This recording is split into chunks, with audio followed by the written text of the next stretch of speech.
Neste momento, Deus, através desta emissora, leva até você mais um programa de fé, com mensagens, hinos e orações a seu favor.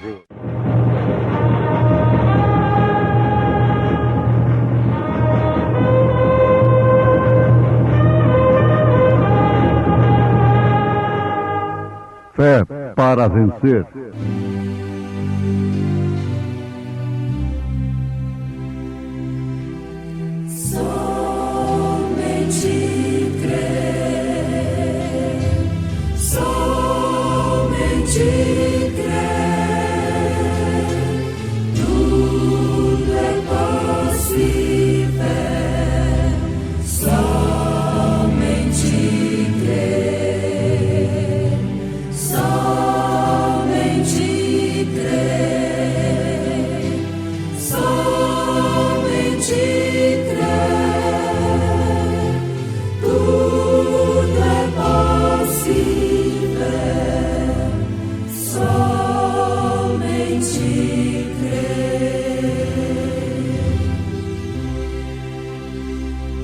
O que o Calvário significa para você?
Nos dá força e valor.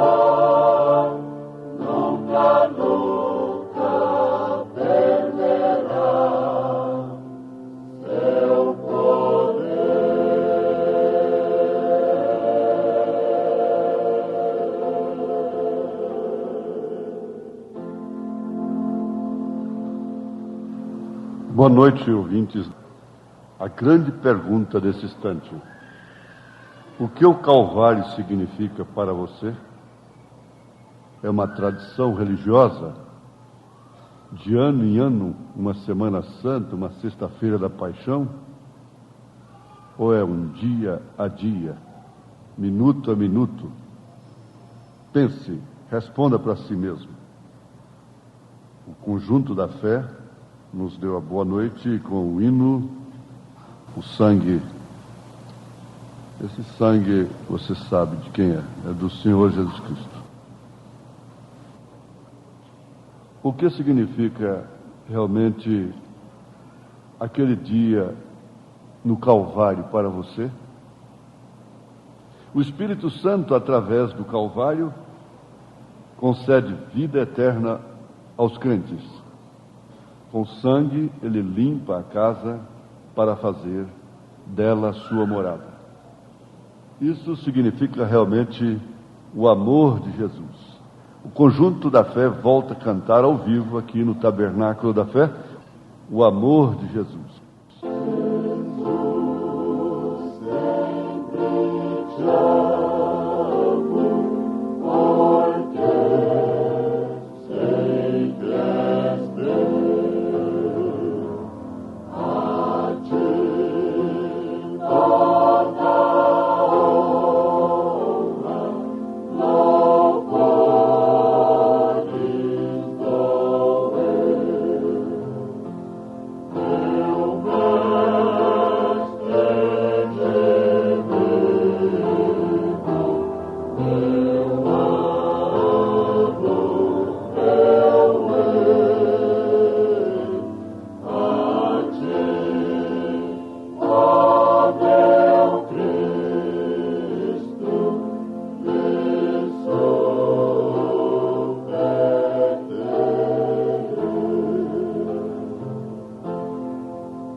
Muito bem.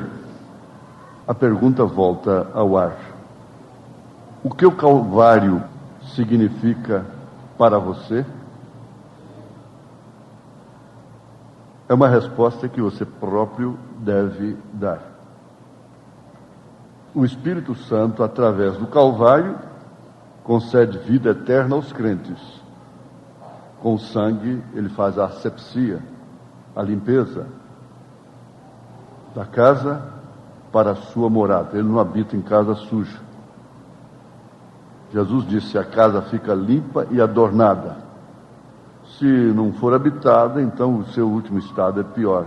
É o que aconteceu com a igreja na última era. O seu estado é pior do que todos os outros. Cada filho deve ir ao Calvário. O povo tem uma noção errada sobre o Calvário. A culpa é de seus mestres.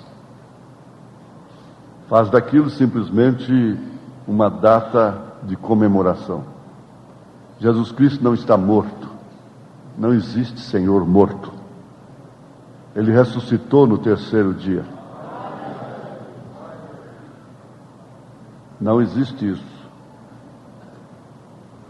O Calvário agora é seu. Se aquele Filho de Deus teve que ir para o Calvário, para a crucificação, cada filho de Deus que vem deve ir também ao Calvário.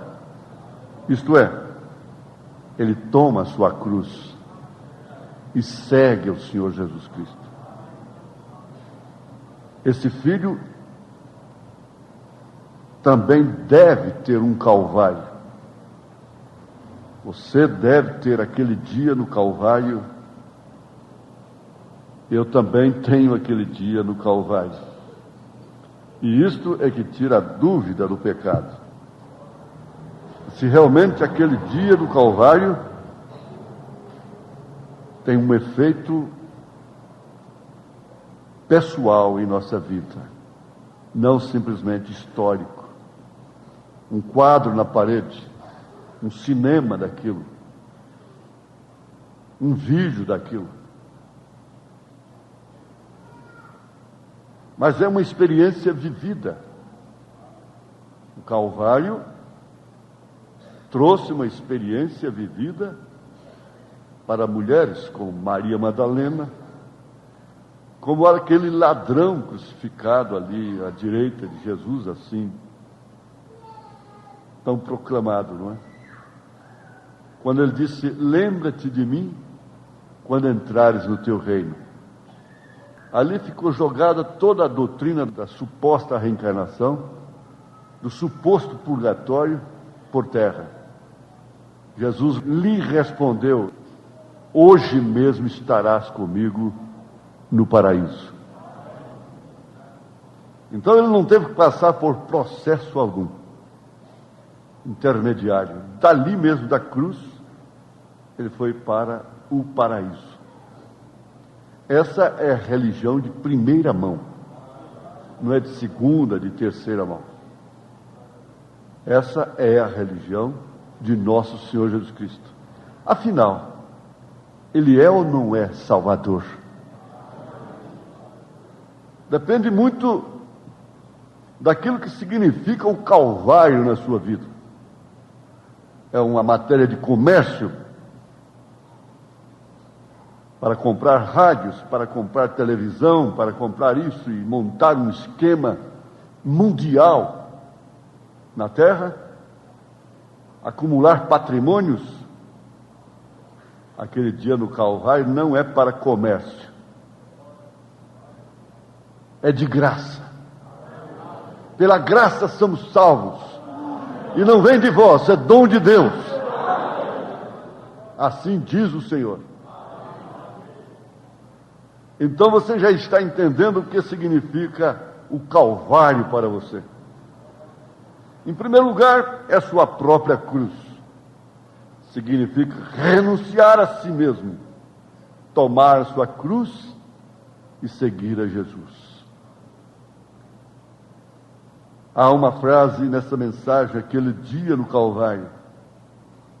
Se estas pessoas, desejam seus pecados perdoados, se as pessoas desejam seus pecados perdoados, elas não vão esperar uma sexta-feira da paixão para serem salvas.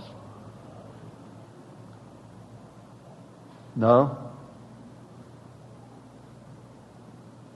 Quantos morreram sexta-feira da paixão passada, milhões ou milhares. Hoje, não sabemos a estatística de quantos morreram, que estão morrendo e que vão morrer daqui a pouco. A experiência do Calvário é, sem dúvida alguma, naquele momento em que você deseja ardentemente o perdão dos seus pecados. Então, ali é o efeito do Calvário na sua vida. É o efeito que causou na vida do ladrão arrependido. Esse Calvário é um poder constante. Jesus não está na cruz. Leia Apocalipse capítulo 5 e você vai ver que ele está no trono do Cordeiro Sangrento, isto é, no trono da intercessão. Guardou isto? Toda a idolatria em torno de cruz fixo, que aliás é o símbolo do cristianismo, nada disso resolve. Você tem que ir ao trono da intercessão. Leia Apocalipse capítulo 5 e você vai ver que João viu o cordeiro sangrento com 7 pontas, 7 olhos, os 7 Espíritos de Deus enviados a toda a terra, durante os 7 períodos da igreja, 7 mensageiros. E o sangue de Jesus Cristo fazendo propiciação pelos nossos pecados, mediante o nosso arrependimento. São Pedro, tivesse que responder hoje alguma pergunta sobre perdão de pecados, ele não podia responder de uma forma diferente, conforme ele respondeu em Atos dos Apóstolos, capítulo 2, verso 38. Porque no verso 37, depois de um sermão que simplesmente repetiu as Escrituras, simplesmente trouxe à memória aquilo que os profetas haviam dito. De 15 minutos mais ou menos, sem nenhuma chamada de altar, quase 3.000 almas se converteram. E ouvindo eles isto, compungiram-se em seu coração e perguntaram a Pedro e aos demais apóstolos: que faremos, varões irmãos? Que grande pergunta. Eles desejaram ser perdoados. A questão é que as pessoas só desejam ser perdoadas quando tarde demais. Mas ali, o sermão de 15 minutos, repetindo apenas o que os profetas disseram, quase 3.000 almas, 3.000 pessoas, 3.000 corações se compungiram e fizeram a pergunta, dispostas a obedecerem: que faremos, varões irmãos? E disse-lhes Pedro, São Pedro, o apóstolo São Pedro, responde em Atos dos Apóstolos, capítulo 2, verso 38. Arrependei-vos, e cada um de vós seja batizado em nome de Jesus Cristo, para perdão dos pecados, e recebereis o dom do Espírito Santo. Não os dons carismáticos, que hoje padre usa, e todo mundo, e mulher, e homem, e faz grande comércio, shows. Não. O dom do Espírito Santo não quer dizer os dons carismáticos. Dons são dados sem arrependimento, mas o dom só é dado através do arrependimento e do batismo em nome do Senhor Jesus Cristo. Porque a promessa vos diz respeito a vós, a vossos filhos e a todos os que estão longe, nós, e a tantos quantos Deus nosso Senhor chamar. Se Deus te chamou, você vai fazer a mesma coisa que eles fizeram. Você vai amar esta frase. Um ministro dentro d'água com você, dizendo: eu, como ministro do Senhor, em obediência ao Senhor Jesus Cristo, conforme São Mateus 28:19, te batizo em nome do Senhor Jesus Cristo para perdão dos pecados. Se você deseja perdão dos seus pecados, logo em seguida você quer ser batizado em nome do Senhor Jesus Cristo. Leia a Bíblia. Estão dizendo aí, leia a Bíblia. Adesivo dos carros, outdoor. Jesus, neste nome há poder. Há poder, mas procura se eles querem pelo menos ser batizados em nome do Senhor Jesus Cristo. Eles querem a cura divina para comércio. Jesus Cristo. Você deseja ser batizado em nome do Senhor Jesus Cristo, sabe por quê? Porque o seu coração se compunge como daqueles. Leia os Atos dos Apóstolos, capítulo 8, capítulo 10, capítulo 19. Veja se você encontra um batismo na Bíblia por aspersão, jogando pinguinho d'água na cabeça de criança ou de adulto. Veja se isso é bíblico. Caminha pela história até 325 anos depois de Cristo, até o Concílio de Nicéia. O próprio Santo Agostinho, 150 anos depois de Cristo, batizava as pessoas em nome do Senhor Jesus Cristo. Por que mudaram no Concílio de Nicéia? Foi quando a igreja casou-se com o Estado.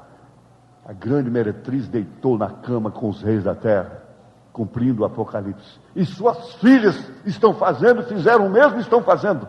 Como a filha de Herodias fez na presença de Herodes, dançou na frente do rei para agradar-lhe. E ele logo a desejou e lhe deu a metade do seu reino.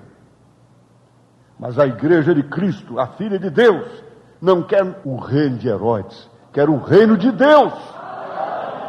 O ladrão preferiu o reino de Deus. Ele viu aquele corpo sangrento, esquelético, enxergou o que o Papa, o sumo sacerdote, não viu. Em Jesus Cristo, ele disse: lembra-te de mim quando entrares no teu reino. Ele queria o reino de Jesus Cristo, não de Herodes, não da terra. E Jesus disse: se o meu reino fosse deste mundo, os meus pelejariam por ele.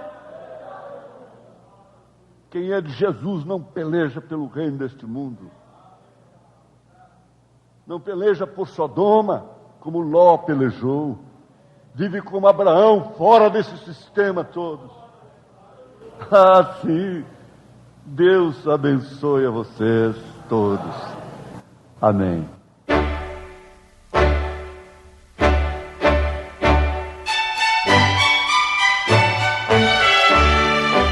Volte a nos ouvir amanhã novamente, neste mesmo horário, nesta emissora, se o Senhor nos permitir, com fé no Filho de Deus, a fé que vence o mundo. Você sabe quem sou eu, já ouviu e leu toda a minha história.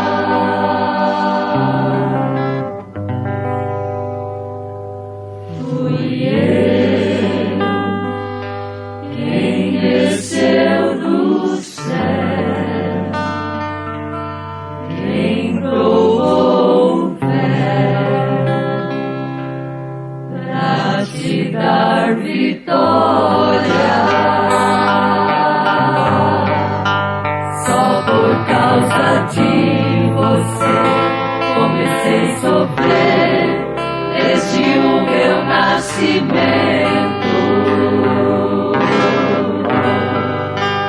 Só por causa de você eu fui machucado.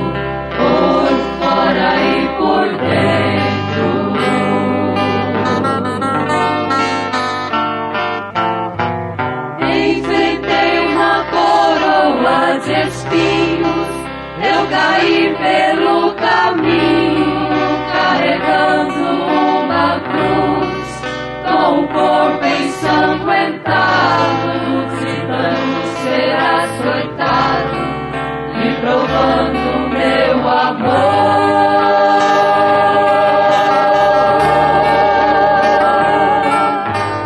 Cada vez que eu era torturado, era um fardo de pecado que eu tirava de você, só pra não te ver perdido. Eu passei pelo Calvário para ser teu Salvador.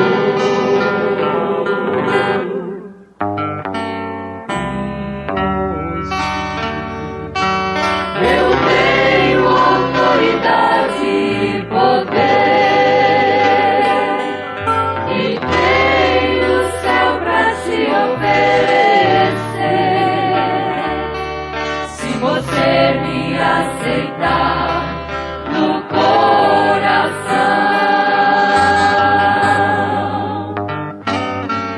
Eu sou aquele que do mundo é a luz, o grande Salvador e em Jesus. Sou a porta e autor da salvação.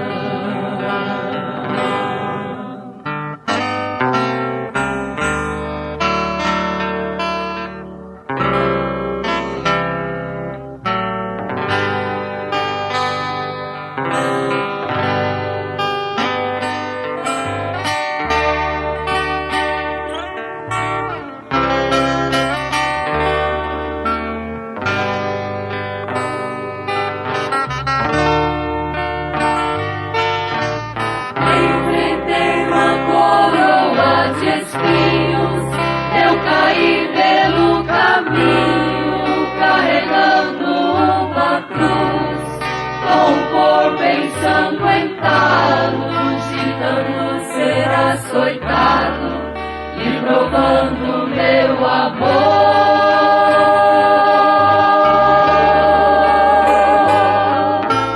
Cada vez que eu era torturado, era um fardo de pecado que eu tirava de você, só pra não te ver perdido. Eu passei pelo Calvário para ser